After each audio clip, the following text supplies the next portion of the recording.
cybermafia. Bonjour Rémi Février. Bonjour. Tout de suite, c'est pas un petit thème, les cybermafias. Vous êtes maître de conférence du Conservatoire national des arts et métiers, équipe sécurité défense, et vous êtes ancien officier supérieur de gendarmerie nationale. Les cybermafias, on en entend beaucoup parler en ce moment. On en a beaucoup entendu parler aussi pendant les pandémies de la Covid-19. Voilà. Alors, d'abord, peut-être, qu'est-ce qu'on entend par cybermafia ?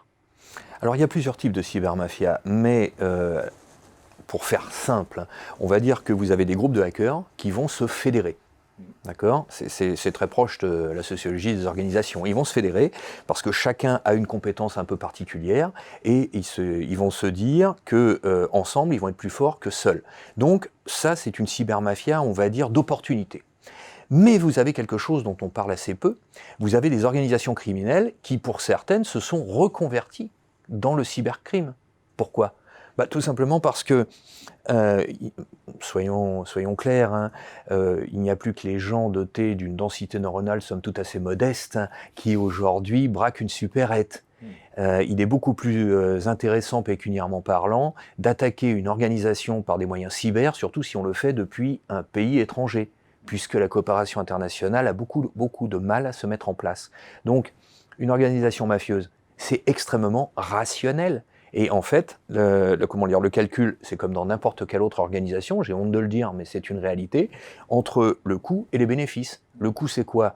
Embaucher des gens compétents, quelquefois des scientifiques peu scrupuleux, quelquefois des hackers de génie, des petits jeunes qui cherchent qu'à faire un peu d'argent. Et donc, c'est quelque chose qui va leur coûter un salaire pour une rémunération potentiellement colossale. Bien sûr. C'est la raison principale pour laquelle les mafias historiques se tournent vers le cyber ? La raison principale, c'est avant tout le gain pécuniaire.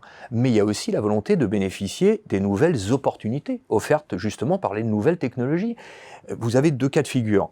Alors d'abord, vous avez de plus en plus de clients potentiels. Vous pouvez avoir une entreprise qui va payer une cybermafia pour essayer de détruire la réputation, voire même provoquer la faillite d'un concurrent. Vous avez aussi des attaques directes ou indirectes. Prenons le secteur bancaire, par exemple.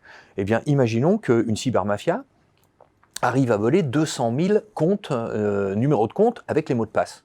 D'accord ? La banque devrait porter plainte. Est-ce qu'elle porte véritablement plainte ? Ça reste à voir.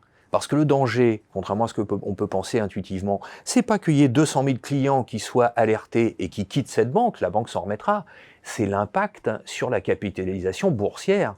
5% de pertes au niveau du montant de l'action, ce sont des milliards en moins. Et du coup, vous imaginez bien que si la rançon est payée, ça fait un appel d'air absolument colossal pour les autres cybermafias, en se disant, on a trouvé un filon, on insiste. Le but est toujours pécuniaire. Mais les mafias, comme n'importe quelle organisation, encore une fois, utilisent les opportunités nouvelles. On est, en termes d'objectifs, on est dans une montée en puissance des cybermafias. Très clairement, oui. On l'a vu durant le Covid-19.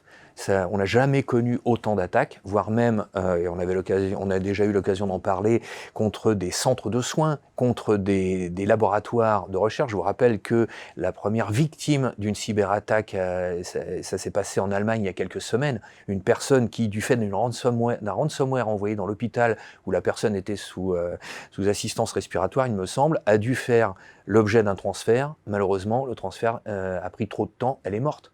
Donc on est dans une véritable explosion. Il est temps que les organisations publiques et privées s'en rendent compte et il me semble aussi que les chercheurs, et notamment en sciences de gestion, s'approprient fortement le phénomène. Pas un sujet à côté, un sujet au cœur. Exactement. Merci Rémi Février. Merci.